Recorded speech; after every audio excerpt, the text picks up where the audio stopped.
In this video, I'm going to demonstrate how to use this website, marblizer.nickwalker.us. So this is a website that is kind of going to simulate what it's like to use water marbling tools, except we're doing it online instead of with actual water and ink and paper.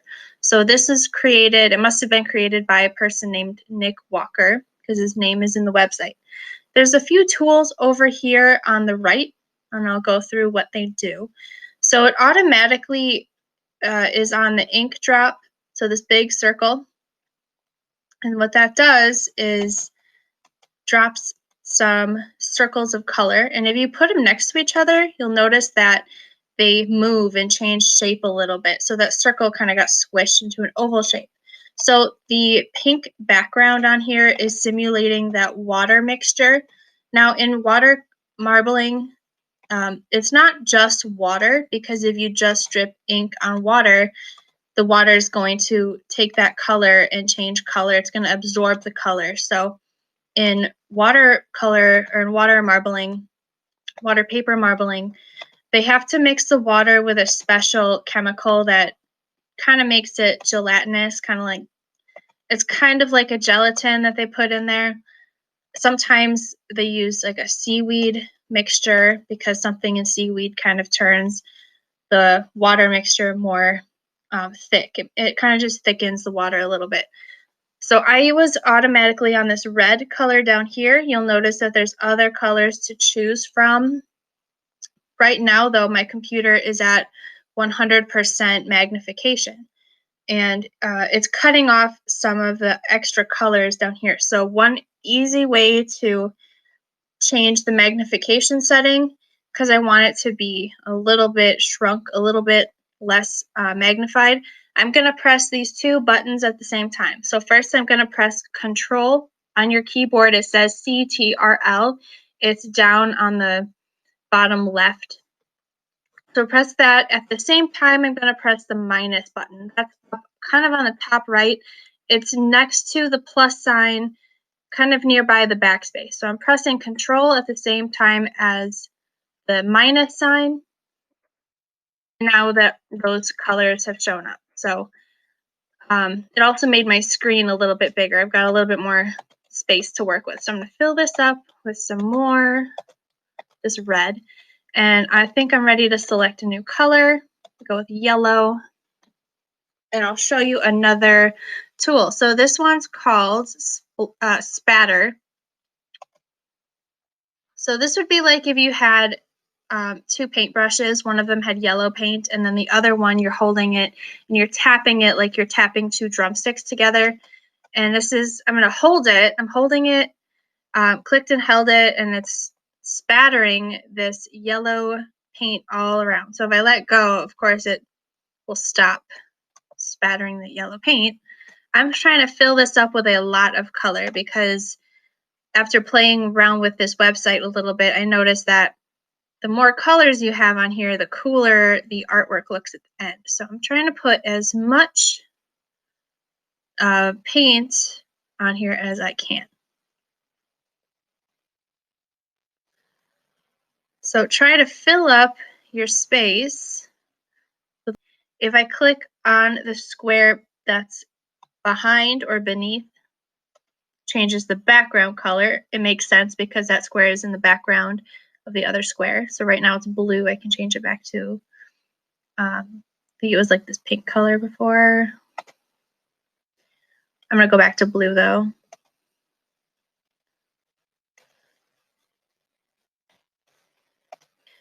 And if I click on this one on top, it changes the color of the paint or the ink.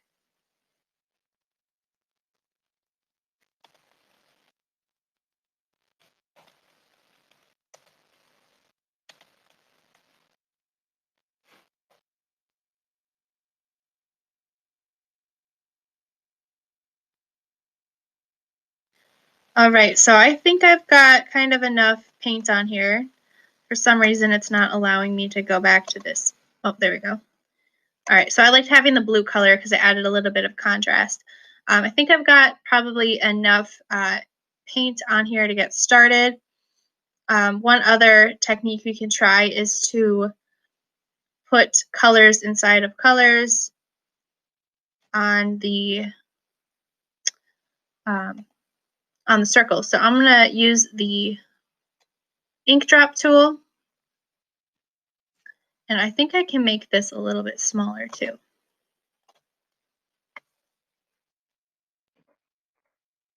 So I'm pressing the down arrow button. I press the down arrow button to make this smaller. I'm going to press the up arrow to make this bigger.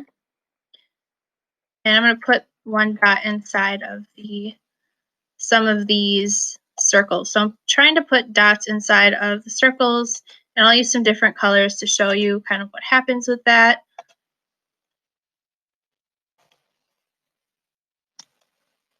But you'll notice that the yellow pushes that red circle out, makes it look a little bit bigger.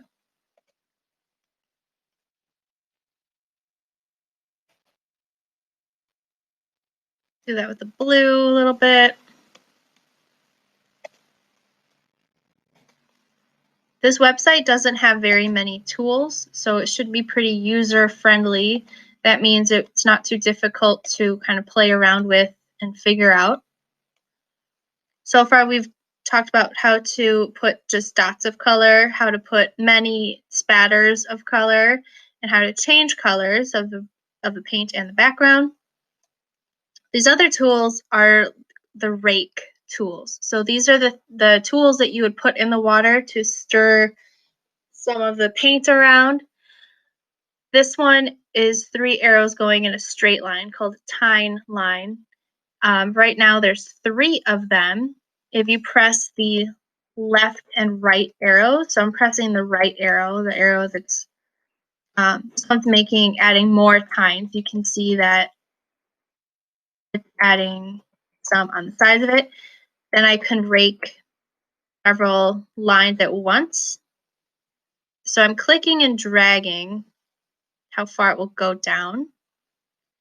And then it pulled all of that down. If I want to only do one at a time, I need to click the left arrow so I only have one to work with. I'm going to pull this red dot and see what happens. So it pulled a little bit down here too, but I was only dealing with one tool. So it's like I took a pen or a pencil in the water and just made a line. So right arrow adds a lot more of those tines. Tine is the name of the tool. You can drag up and down or left and right.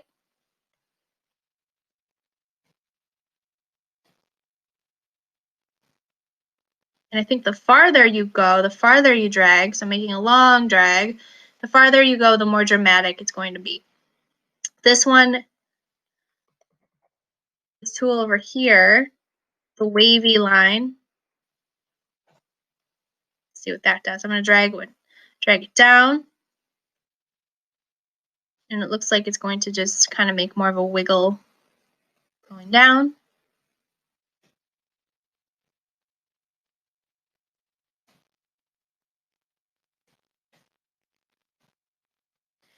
This one makes one rotation, circular tine line. And you can also add a lot more paint on here as you go. So I think I'm going to add a little bit green, maybe this light green. So I'm going to spatter some of that.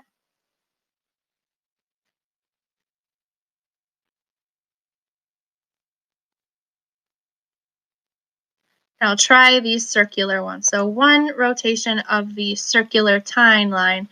So it's the same thing. You're going to click and drag, and that just shows how far you want the circle to go. So if, as you saw on there, the smaller I go, the smaller that rotation is going to be. The larger I go, the larger the rotation is. And you can kind of see that circle that formed in here.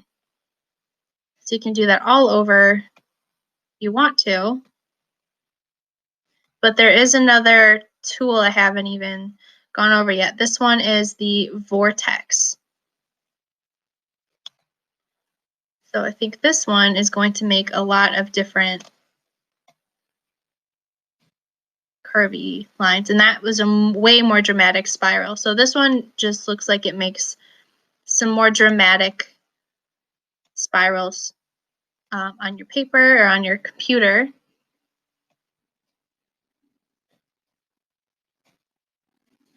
So your assignment is to play around with this website. So this website's main purpose is just to get people to have fun with this paper marbling style. It's called Ebru. If you want to just make some fun designs like this that are just some wavy lines, spirals, that's mostly what Ebru is about. You can also try to make some flower shapes in your designs, like in the video that was in the slideshow. Otherwise, if this is all you want to do, that is fine. Down here, some of these tools are things you might not need.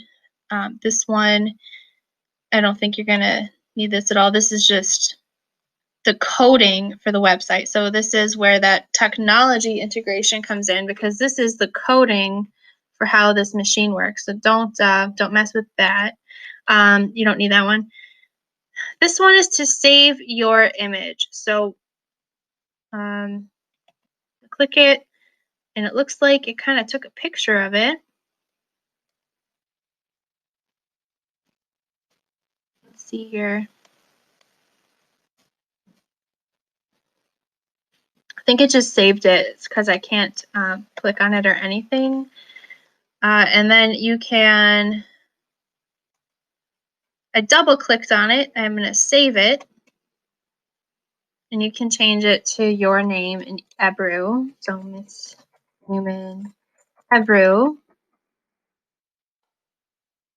And then it's saved on your computer. You can upload it to the assignment page. But otherwise, other tools, I clicked back on the tabs that I can keep manipulating. Manipulating means changing. I can keep changing and manipulating my design, because I went back to this one. This one just took a little picture of it. This one is allowing me to keep adding vortexes. All right. This one, if I click on it, it shows you those arrows, the directions that it's pulling all of the paint around. So I think this is a little distracting, so I like to keep it turned off. But you can click on that if you want to see those arrows. This button, careful with this one. This one resets the canvas. So if I click on it, and I don't want to do that right now, it's going to clear everything, and I can start over. This one says help. So I think this one is just if you have any questions, you can click on it. It's not really doing anything for me right now, so maybe it doesn't work. And then this button with that weird design shows you some keyboard shortcuts. And I talked about a few of these in the demo. So, for example, the arrow keys, right and left. These are very confusing terms, but basically that makes you have more tines to work with or fewer tines.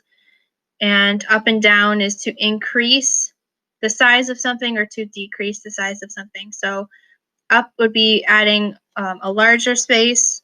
Down would be making a smaller space. Increasing, to push the right button to make more of those tools to drag up and down the paper, up and down the paint. Left to make it only one. This one's not too important though, because most of the things you can do just by clicking on the paper. So take a picture of it and then send it in when you are finished with it. I'm gonna click that one. It asks me if I want to clear the composition. Yes. And if you feel like you need to start over, that's a fast way to do it.